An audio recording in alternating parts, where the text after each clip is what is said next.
How do they do this? How did this team make this so stressful? This was supposed to be an easy away rotated team. Like, not easy because I knew it was going to be easy. I predicted a 2-1, but I thought, it's not going to be that stressful. Watch our, rotational players play. It should be enjoyable. No.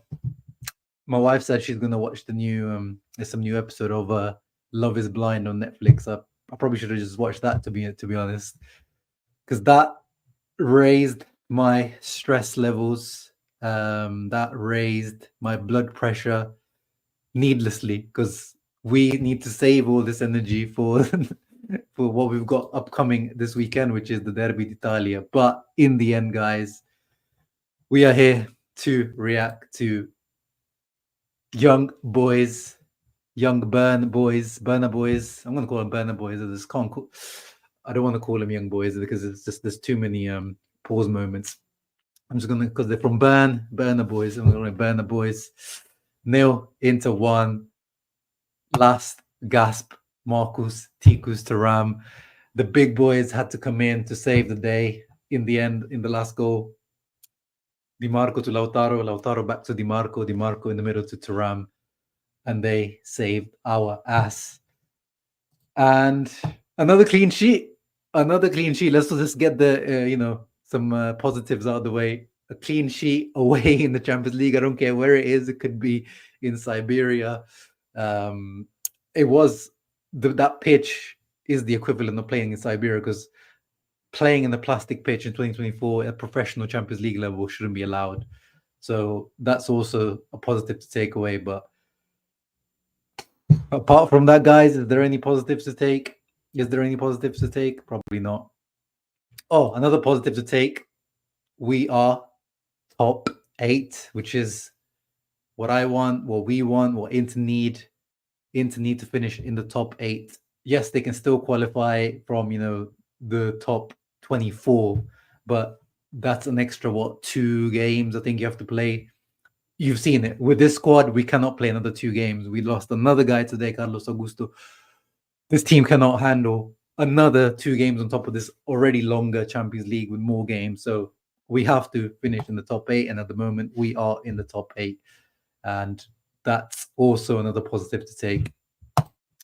And now I've run out of positives. So you guys, if you've got any positives, drop them in the chat, and let me give a shout out to you guys. I won't be on for too long today, as usual. These are late reactions. But thank you, Eduardito. Let's give him a shout out first for supporting the channel. What is more Inter than this Pazza Inter? Yeah, very, very Pazza Inter. Last minute win with Thuram stealing it. 100%. And I feel sorry actually for Burner boys. They played their heart out. They defended well. They attacked well. They didn't really create too many clear-cut opportunities, but they're still goalless in the Champions League. They scored 0 goals against Barca, 0 goals against Bayern. I think Aston Villa, the other team they played. 3 games, 0 goals. Today's probably the game where they probably deserved a goal at least. So I feel sorry for them. They did play quite well. They played their heart out, but in the end, Pazza Inter prevailed. Terrible performance. Only bright spot is Thuram. Yeah, Thuram stealing it is really the only bright spot today. Let's see. Let me. I'm going to scroll all the way back up to the top to see what you guys have been saying even before I came live. Yeah, we did everything humanly possible not to win this game. That first half, oh my goodness, the first half, you just wanted to pull your eyes out. It was so uninspired.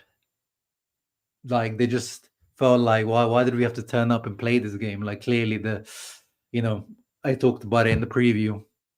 The head's already thinking to the Juve game, which I can't blame them for, but you can't step on that pitch. You can't go to these away Champions League games and play like that. That was borderline embarrassing. But I reiterate, when you look at it, did the Burner boys really create too much?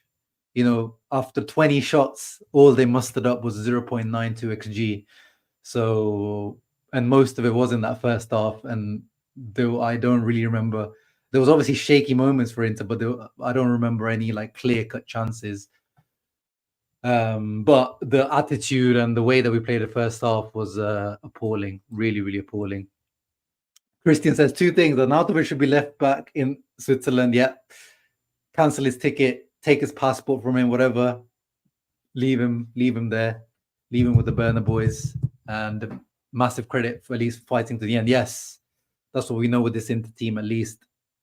You know, under Conte, under Inzaghi, we do always fight until the end. Yeah, they actually ruined my thumbnail. So if you saw, my original thumbnail was me uninspired, unimpressed, looking to the side, and the title was uninspired 0-0. But I'm actually happy that I had to change it, not for a loss, for a win. So they did ruin my thumbnail, but at least it's for a win. No relax, Tanbir. No relax with this team. Never, no relaxation. Defensive dynamo in the house. Lucky Snakes. Yeah, he's a Milan fan. They managed to get their first win yesterday. So congrats to Champions League DNA. Milan for getting the first 3 points against Club Brugge, who are 10 men. I don't want to see Arnautovic in my life again. What the hell? Yeah. What is Arnautovic? What is he like?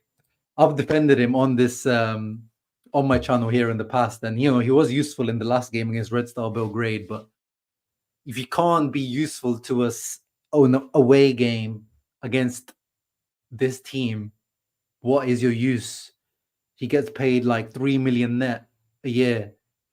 He's supposed to be the guy that bails us out of these games so we can rest our big boys. But what is an Arnautovic? What is the point of a Marco Arnautovic in life? It's a philosophical question to you guys. What is the point of an Arnautovic? I don't know. And Nick Knox, his agenda is clear. Arnautovic must be hated more than Lord Gagliardini. Well, we know your agenda. You just need to save Lord Gagliardini, who now magically doesn't even start for Monza anymore either. Shock, right? That's a bit of a shock, Nick Knox. But yeah, he's on his way. He's definitely on his way, Arnautovic, on that level of, because we saw, like, you know, even the last game against Red Star, when he scored, he didn't celebrate. I don't know, some people said maybe it was because he so supported Red Star when he was younger, but we heard clear boos to him in the crowd, and the way he looked up in that kind of Ibra attitude. Already the fans, especially at the San Siro, once the San Siro gets behind you or on the back of you in the negative way, it's very hard to get out of it. Was Arna sitting alone on the bench while the rest of the team celebrated after the match, or was there a replay? Oh, I didn't see that, Oni. I didn't see that, but I hope that's not what happened. I hope he's not putting up those temper tantrums because he missed a penalty. Inject it into my veins. Let the others hate for the comment. Nah, man, come on. Let's try to be at least some positivity in here. I don't want to just hear the Arnautovic hate, but probably is the day for some Arnautovic hate. Jono in the house early in the morning there in Aussie land. Hope you didn't watch all of that, because I hope you didn't wake up early for that, Jono. This does not deserve you waking up early. That was a painful watch. But hope you and your family are doing well. Adam was at work, was only able to listen to the second half thanks to Kirby. Shouts out to Kirby as always in the Discord chat. What a shit show that was. Arna's useless, never hated a player more. Wow. The Arna hate is through the roof. Is going right to the top, right to the very, very top. And yeah, the level of Taremi and Zielinski today was worrying. Zielinski should have scored as well. His miss was almost as bad as Arnautovic. It was a movement. It was a penalty in movement. It was a volley. So yeah, you know, it's not easy to always keep it down when it's a volley. But Taremi again, no open play goal still. Should he have taken the penalty? Maybe. But again, if he did score, that would be just another penalty. Open play, barely shoots, barely gets into those positions. It is starting to get a little bit worrying. If we draw or lose, the responsibility would have been Inzaghi. Why Arnautovic showed that penalty? I mean, we'll get into that. I've got my screenshots in here ready to go. Debbie Kerr in the house. So hope you are doing well, Kerr Mafia. Yeah, zero energy today in the first half, 100%. Well, no, they are good. Armenian, they are good, but it's just not, they're good enough for Serie A. And again, they got the job done today, just about. But it's decent. It's not like, yeah, there's some people make out that we have like two. I've heard like pundits in Serie A say, Italian pundits say, oh, Inter have two teams. You know, they can put out two starting 11s. No, definitely not that. We have some good, decent rotation compared to, because you have to compare to the other Serie A teams. What we have compared to other Serie A teams, it's very good. But we've seen it in the Champions League. You know, what was it? Benfica 3-3 away. We did better, you know, against Red Star. But we've seen it when we have these heavy rotations. The level isn't that high. Real Sociedad last year as well, 1-1 away. It's, you know, it's a decent level that you're able to heavily rotate and not lose going to these big away grounds like Benfica, Real Sociedad. But yeah, it's definitely not a level that's clearly good enough to beat these teams. And I thought, you know, this lineup today would have been enough to beat these teams. Shout out if you're watching from India, appreciate that. But yeah, I'm not going to be on for too long, so I'm going to get into the. How was Arna hitting it over Taremi? Which bit are you talking about, Ian? Which bit? So glad to get. Yeah, the 3 points are so vital, so vital. Ahead of Juve, you know, Juve. Let's be real. Juve. So you saw yesterday, Juve didn't even rotate that much. I'll pull up Juve's lineup. You know, people talk about rotation or how deep the inter squad is. Juve, pretty strong lineup yesterday at home to Stuttgart. And again, we got to focus on ourselves, but they are our next opponents. And of course, potential title contenders in Serie A. Kalulu, starter. Savona, maybe not a starter, but he started in the last game in Serie A as well. Vlahovic, starter. Fagioli, well, that's the thing with Thiago Motta. He's not really decided. A lot of the midfield is kind of like sometimes Thuram starts, sometimes Locatelli starts, sometimes Fagioli. Eudes is a starter. Conceição is potentially a starter. Then the starters, in theory, the starters came in. Cambiaso, Locatelli came in. And then their injury issues are even worse than ours. Bremer, so he's their Acerbi, let's say, not out for a couple of weeks, out for the season. Cope Miners, their Zielinski, let's say, you know, star midfield signing, or whatever you want to say, because we haven't had one, out till November. Milik, they don't have a Vlahovic backup. So imagine we've got 5 strikers. Yes, they're all, apart from Lautaro and Thuram at the moment, they all seem like their ass. But the only one they have, Arkadiusz Milik, out till mid-November. Another star signing that they had in this summer, Nico Gonzalez, out. So this is the thing, you know, look, what's their depth now without those guys? The depth isn't looking that good, and they spent a lot of money in the summer. That's just putting things into perspective. My forehead is red from all the slaps in this game. Yeah, this game was just like, oh, my goodness. Why no hate for Zielinski? Yeah, Zielinski, as I said, I think his miss was almost as bad as Arnautovic's penalty miss. But, you know, Zielinski has that, you know, he's just moved, you know, he's got that goodwill, I guess, from the fan base for the man. And for me as well, like, you can't start hating on the guy just already. But he definitely, the impact he made. I think in general, he made a good impact in the game, Zielinski. Always quite progressive with his passing, some little nice touches and movements. But then, yeah, he definitely should have scored. Definitely should have scored. Yeah,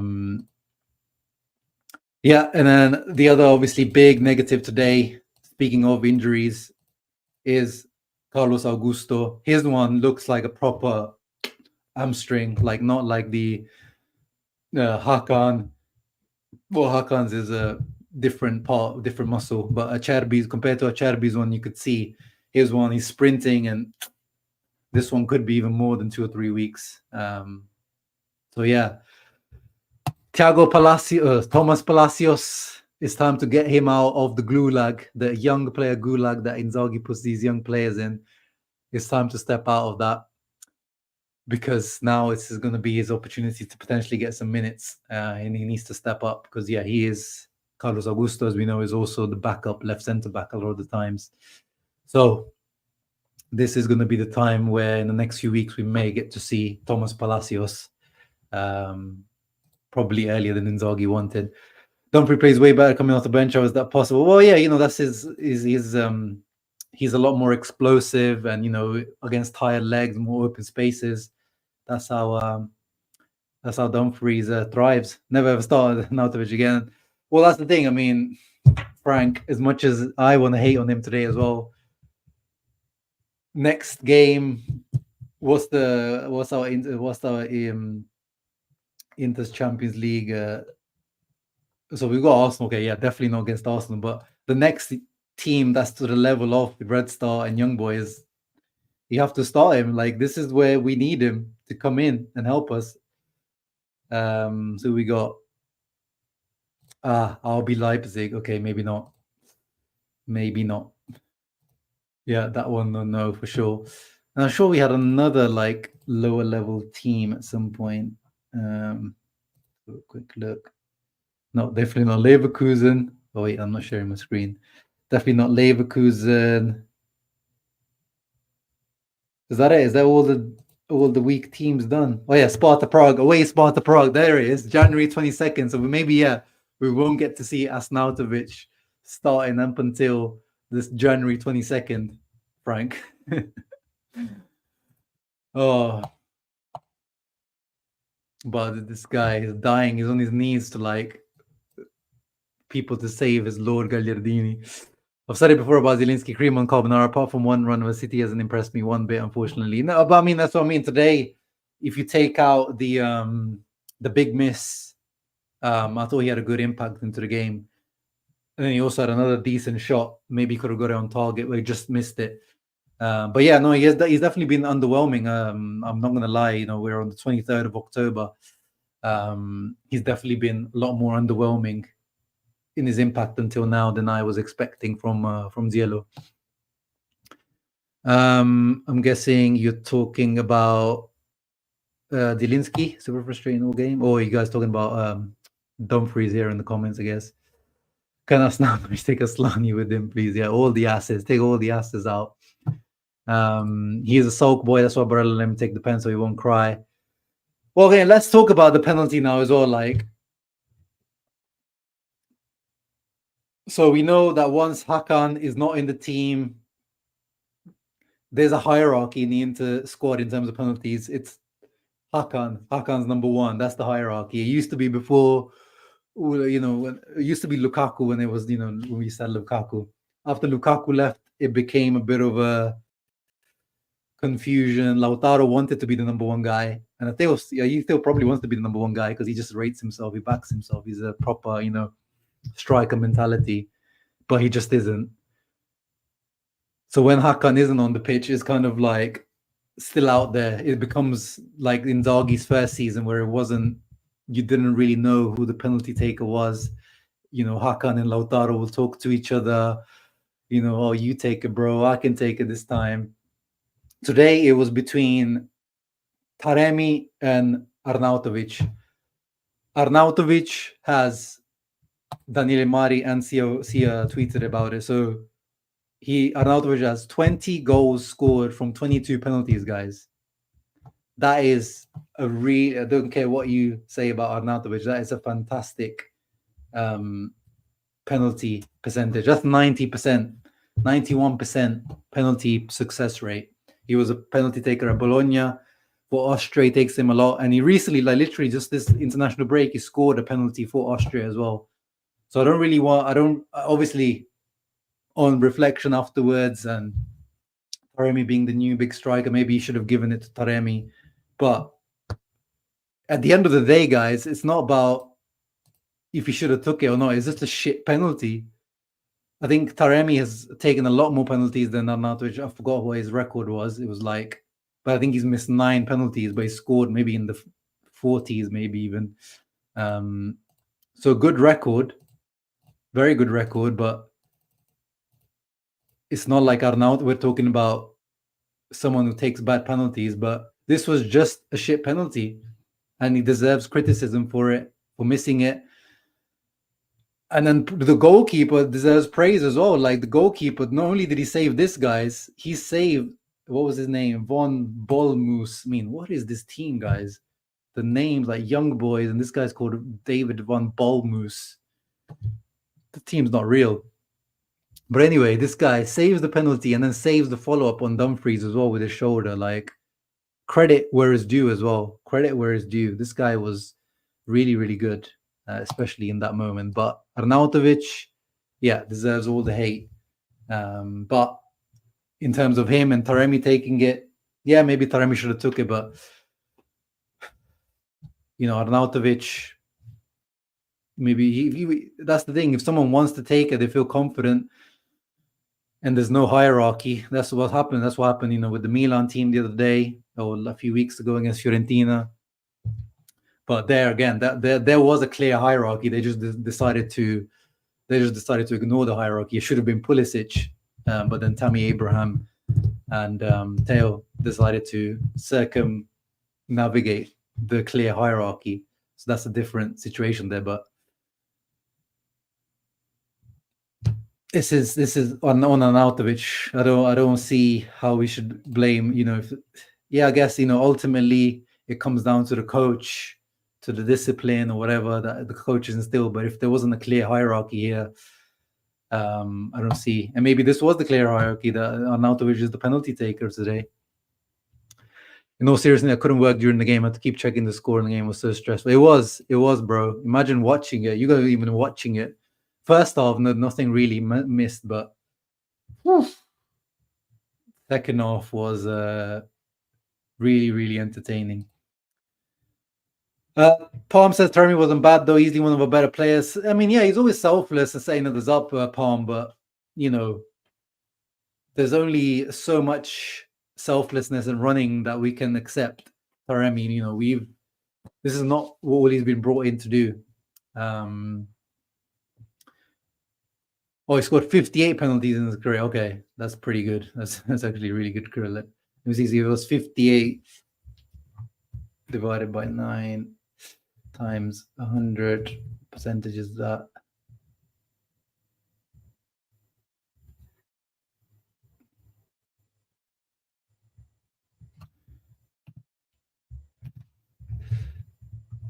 sorry, guys. I'm just trying to calculate this percentage. 9 of 58. So he's missed about, so 85. It was about 85%, isn't it? Percentage, which is pretty good percentage still. But that's what I mean. Like, yeah, maybe should have took it. But then, he's new in the team, and he's probably doesn't have that confidence or that maybe a bit of arrogance or just give me this penalty, it's mine. The penalty that they gave him. Remember last time the penalty that he was given, it was like Lautaro giving it to him because it was 3-0 and he needed the goal. He's new in the team. But think about this. It's 0-0. Okay, I'll give you this scenario. The Red Star Belgrade Inter is 0-0. We get a penalty at the exact same time that we got it in that game. Does Lautaro give it to Taremi in that moment? As much as of a great captain Lautaro is, and I know he is, not criticizing Lautaro, but I think in that moment, Lautaro wouldn't even think about giving it to Taremi in that moment. He would take it upon himself to take that, as Hakan was off the pitch.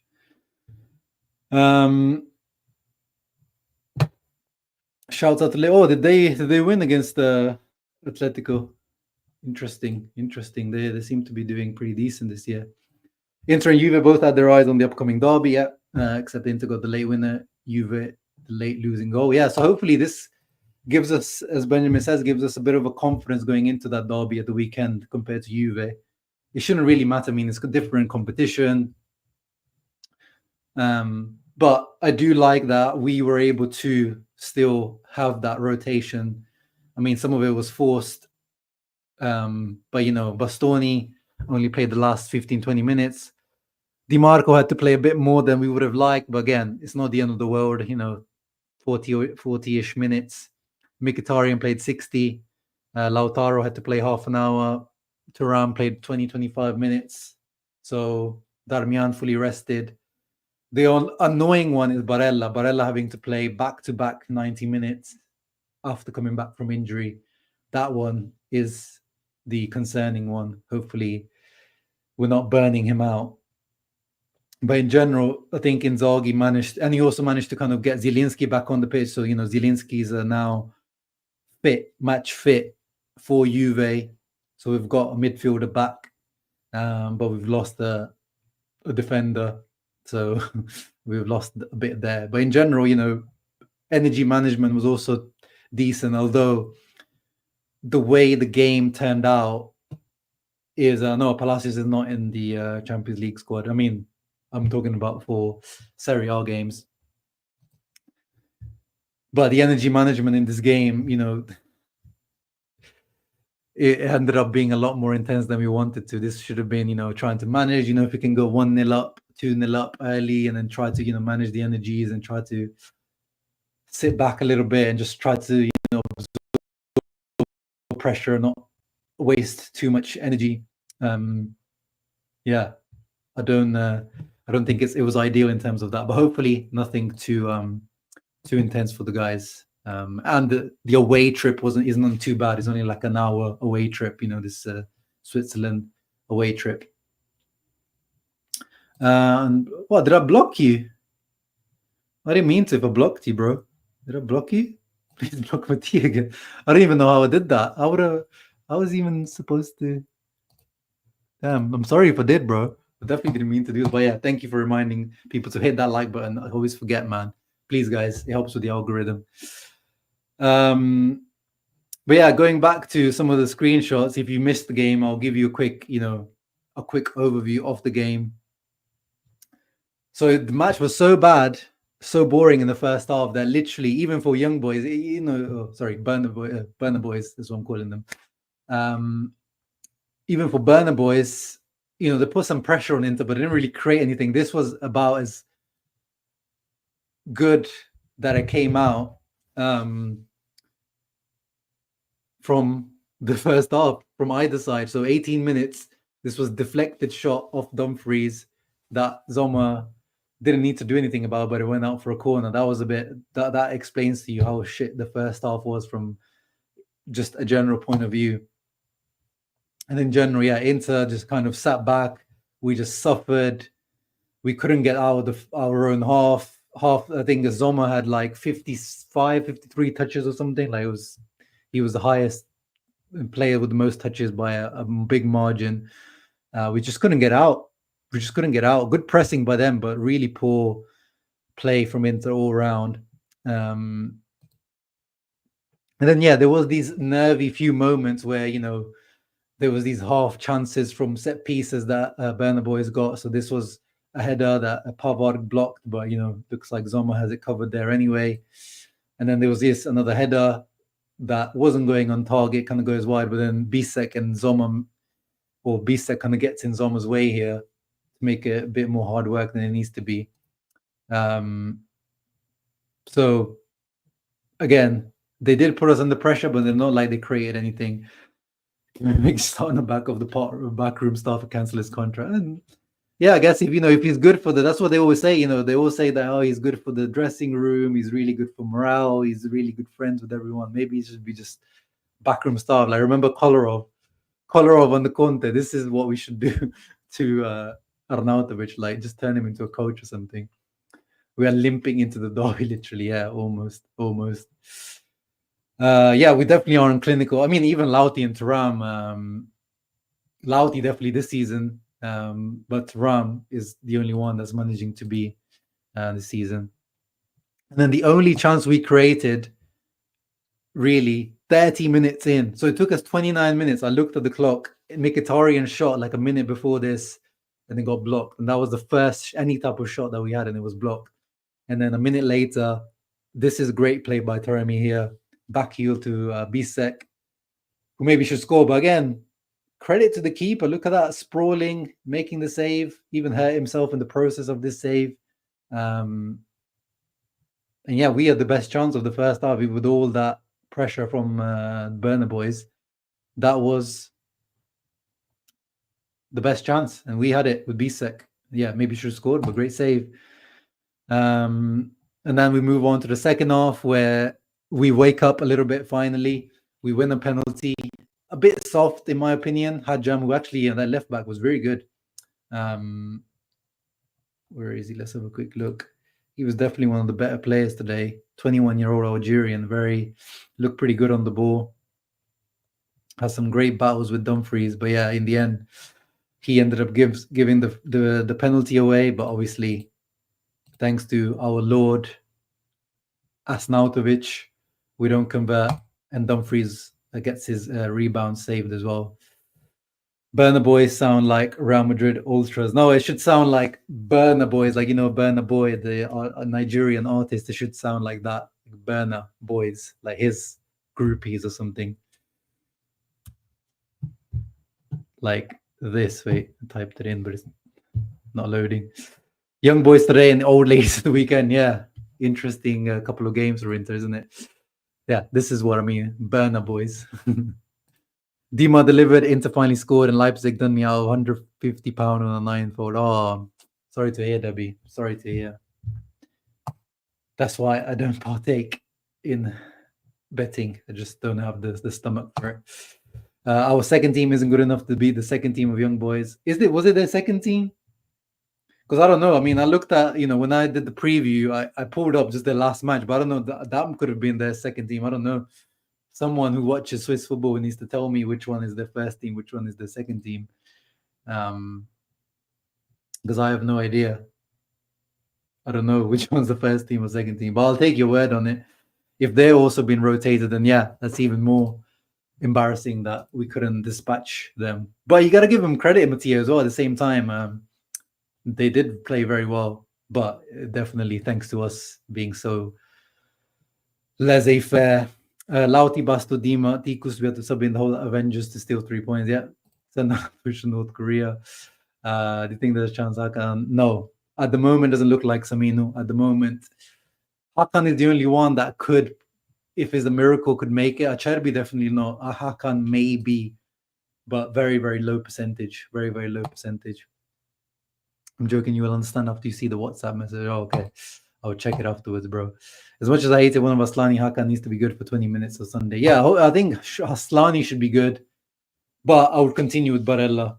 Definitely at this point, I would continue with Barella at the CDM role. And I've always said long term, that's going to be his role. Our first away win in 3 games in Champions League.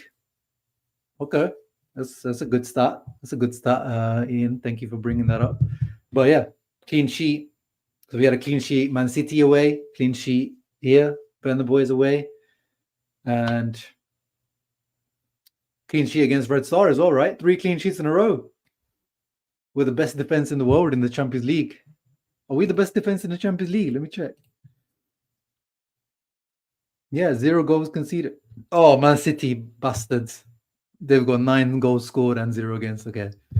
Well, joint best defense in the world. Oh, Aston Villa, 6-0.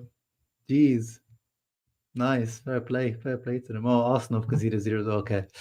We're the 4th joint best defense in the world. Atalanta as well. What the hell is going on? Atalanta's conceding 0 goals. Yeah, this Champions League is not right, because Atalanta, they're one of the worst defenses in Serie A when you look at it statistically, but they've got 0 goals conceded in the Champions League. Inter plays at the level of the opponent. Yeah, that's a very good point, Eduardo. We do play like a lot of the times we play down to the opponent. That's very true. We've seen it in the past. We thought we kind of fixed it last year, but in the it's kind of returning, isn't it? That kind of playing down to the opponent. Aslani is not the problem. Yeah. You know me, I've never said Aslani is the problem. I know he's like the yeah. I mean, we talked about it. We shouldn't be playing on an artificial turf in the Champions League in 2024. That's stupid. Not a second team because they don't have a settled team at all. So yeah, we should have done better. Yeah, fair play. Yeah, I mean, yeah, their first team, Mattia, this year seemed like is about to get relegated. So maybe this is the team they should be starting. Quick start from Noor. Quick start. Juve, Atalanta, Napoli failed to win at Young Boys Stadium or Wankdorf Stadium. Yeah, there you go. This is how you win at the Wankdorf. 3 EPL teams saying, oh God, I didn't even notice that. Why did you point that out, Matteo? Why did you point that out? Well, you know, technically we're on the same points as Man City, so we're also at the top with Man City because they're on 7 points too. But yeah, because of goal difference, I guess they're top 3 at the moment. And I think goal difference doesn't matter in this new format. We better beat Arsenal, otherwise Twitter will go crazy. Yeah, I'm predicting a draw for that one, to be honest, but we cannot lose. We definitely cannot lose. Yeah, that's why I'm calling them Burner Boys, Gabri. That's why I've just changed the name. I'm not calling them Young Boys. I'm calling them the Burner Boys at the Wankdorf, which still, we just can't escape it with this team. As I said, like the goalkeeper who's called Ball Moose or something, like, yeah. Only 4 stars play for YB tonight. I don't know, Mati. I didn't know you followed like the Swiss league that closely, but you know, if it is, as I said, it's embarrassing that if that's their rotated team. Well, I'm doing my derby preview. Yeah, I'm trying to get Carlo Garganese from the Italian Football Podcast, so maybe tomorrow or Friday. Yeah, depending on when Carlo can come on. Then yeah, second half after Carlos Augusto goes down, they also had, again, like, you know, these are not clear-cut opportunities, but this guy Montero does well to get a shot off, hits the post. That was definitely scary. And then yeah, this is one of the other Zielinski chances. Di Marco crosses it in. Zielinski hits it with his left foot, just goes wide. Maybe could have got it on target there. Maybe could have done a bit better. But this one is the one where, you know, Zielinski, man. And we talked about it with Dom, you know, remember in my scout report, he talked about it. He said, Zielinski is the type of player that will score you the beautiful goals, but he'll miss the sitters. He hasn't scored any beautiful goals for us yet, but he's already missed a sitter. Again, not as easy as it looks because it is a bouncing ball, a volley on his left foot, even though he is quite ambidextrous. But at least like that one, you can see the trajectory of the ball. That ball's about to hit me, like it's going upwards. And it's going to come out of my screen and hit me in the face, which is just not good enough. You should have done a lot better there. At least get it on target, brother. Disappointing. He needs to step it up for sure. The thing with Aslani is that he's not Charlie. He's not great for that role. For Albania, seems to do. Yeah, he plays in a double pivot for Albania. But we've talked here about Aslani. Like this is the 3rd year now. We've talked about it. Like he should have been rotated by Inzaghi in the Mezzala roles. Not even this season. I'm talking about previous season because we know that he's got more of an attacking flair in his game as well. But Inzaghi has also I appreciate it in a way. Like I said it even 3 years ago when Inzaghi first said it, he said, I see Aslani as a CDM, as a regista. I was like, okay, that means he's going to at least specialize him. But in my opinion, he should have also been getting minutes here and there, you know, as a vice Mickey when we didn't have Zielinski last year, or a vice Barella, whatever, in throwaway games. Because we know he's got ability, like he shows for Albania, like he used to show for Empoli, to get more minutes under his eyes, to keep getting different. You know, we're talking about Ricci. Ricci is he's barely played the regista for Torino because Juric never played with a regista. They played 3-4-2-1, so he was in a double pivot. Now, since Vanoli's come in, sometimes he plays as a pivot. But to develop as a midfielder, you don't have to just play in that one position that you want to specialize in. By playing as a mezzala, you also develop other sides to your game. So, you know, he's barely getting over 1,000 minutes a season, Aslani. That's not the way to develop a player. You know, I'm getting hot. I think the heaters are on. Take this off. But anyways, I'm not going to be able to stay on for too long, guys. Thank you very much for everyone that's been on. Let me see if I've got any more screenshots left. Oh, yeah, and of course, we got to talk about the goal. Oh, speaking of goals, Bin Veto with a big goal with a volley from outside of the box. The Sheikh Bin Veto is back in the house. Okay, I just need those 3 points. Hopefully, you're all doing great. And this match nearly gave me a heart attack. Yeah, all of us, Bin, man. All of us almost had a heart attack from this game. It should not have been this stressful. But thank you very much, brother, for that donation. You are the Lord patron of this channel. It's been a long time actually. You've been on a live stream. Usually Ben is the one that gifts out channel memberships left, right, and center. Usually he's doing that, and today he's decided to donate directly to the channel. So I really do appreciate that, Ben. You are the best. Shake, and you should buy Inter, man. Like we tell this guy every time he comes on a live stream, just buy Inter, bro. We know you've got the money, just buy Inter. But yeah, shout out to Marcus Thuram, who, like Ben Beto, saved us. Let's finish up. Who was man of the match, guys? Let's finish up. Who was man of the match, apart from Ben Beto, obviously, who is the man of the match of the stream?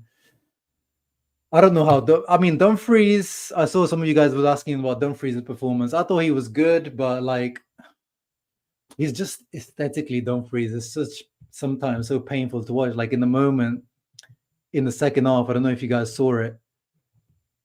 Barella does like a lovely trivela pass with the outside of the boot into space to Dumfries, and then this guy like tries to, I don't know, do some like, not even a step over, I don't even call it a brick over because it's brick freeze, and he loses that attack goes to nothing. But in general, he had a really good battle with that Hadjam guy. Like him and Hadjam had a good battle. I don't know why his rating is so high though. He was okay.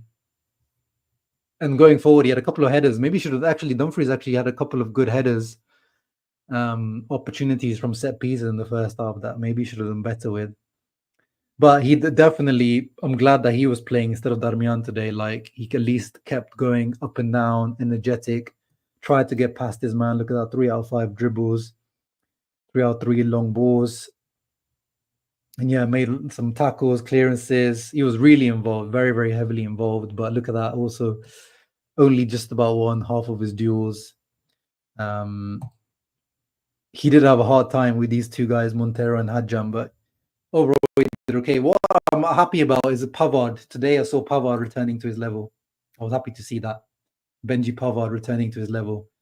Good with the ball, good with his passing, but most importantly, he was solid defensively, making last-ditch tackles, slides, just being, a lot more safe and a lot more reassuring. Won all his duels. Yeah. I was much more impressed with Pavard. De Vrij did well with this Grand Vula guy. He was a massive guy up front. He looked like he was like 6'5", 6'6". He did well. Bisek was good as well. I mean, now that we're talking about it, like, yeah, these players actually didn't play too badly. It was just the general team performance was just atrocious, especially the first half. But individually, especially the defenders weren't too bad. Like Bisek was good going forward, especially.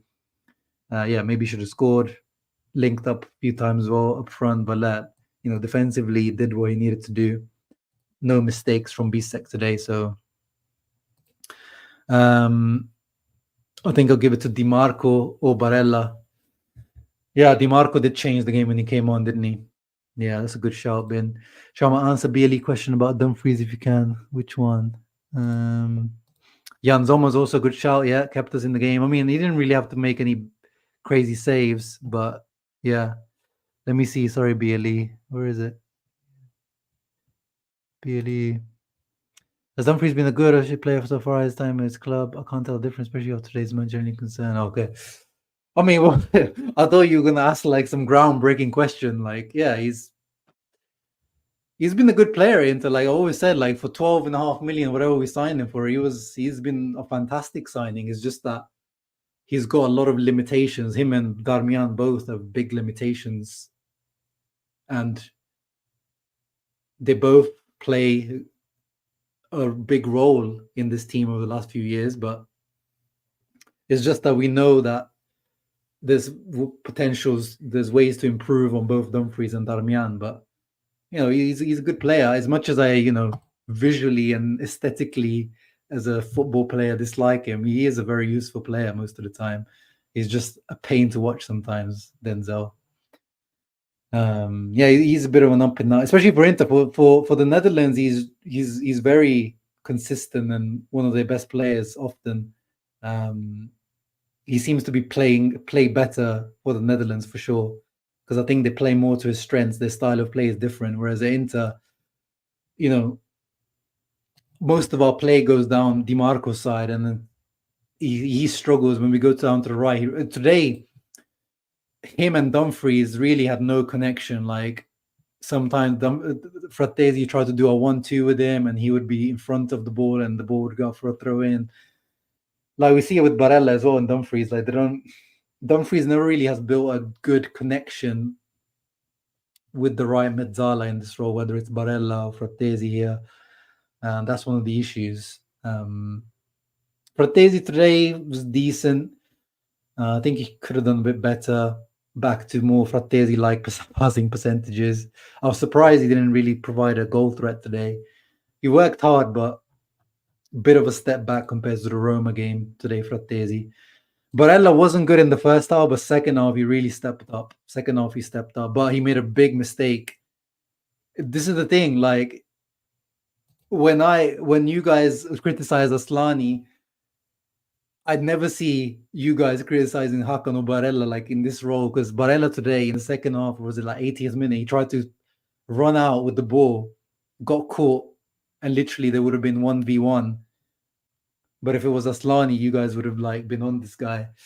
But no, definitely second half, Barella was one of the best players on the pitch. But sometimes he was trying to force some of these long balls. You can see he was kind of forcing it a few times. I got dribble past 5 times. My goodness, he's putting up Aslani numbers here. These are literally Aslani numbers. Oh my goodness. 5 out of 15 ground duels. Guys, these are literal Aslani numbers. But no, if you watched the game, you saw that in the second half, he was much improved. Mkhitaryan was also good. He was probably the best player until he was probably taken off in the midfield. He was better than both Barella and Fratesi until he got taken off. But as usual, he could have done a little bit more in the final third. Augusto, not much. He didn't really do much until the injury. He's, in these types of games, you really miss Di Marco. Taremi, I'm glad, he got decent rating at least, because he did work hard and link up well. But again, some touches and passes today, not to the level that I expect from him. But as usual, very involved defensively and a dog. And Arnautovic, we don't need to talk about Arnautovic. I think man of the match.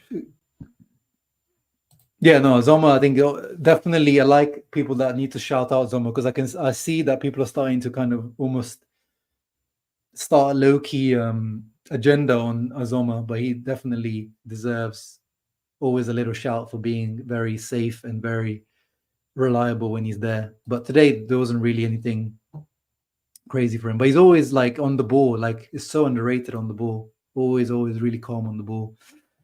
Dumfries, created a penalty opportunity. The guy just pulled him back and he was near the ball. But I guess he deserves a little shout for that. But in terms of man of the match, Di Marco, Thuram, I guess they came on and changed the game. One of those two. Thuram actually could have scored another one. After, and it was denied again by some great defending. I like the Zoma shouts. It's just that, look, he only made 2 saves, and I don't even remember the 2 saves, to be honest. So I wouldn't put him as a man of the match. It has to be either Thuram or Di Marco, in my opinion. Bastoni, and also Bastoni, when he comes in, you just see he's a different level. Definitely. But guys, I went actually a lot longer than I was planning to. So thank you for watching. Leave a thumbs up, subscribe to the channel. Curse this team, curse Marco Arnautovic for making our lives a lot more stressful than they needed to be. But hopefully you guys enjoyed that post-match reaction. Derby d'Italia next. The game that makes me the most nervous, the team I hate the most, the match I look forward to the most as well. So look out for the match preview for that. Ciao ragazzi, Forza Inter. Grazie Ticus.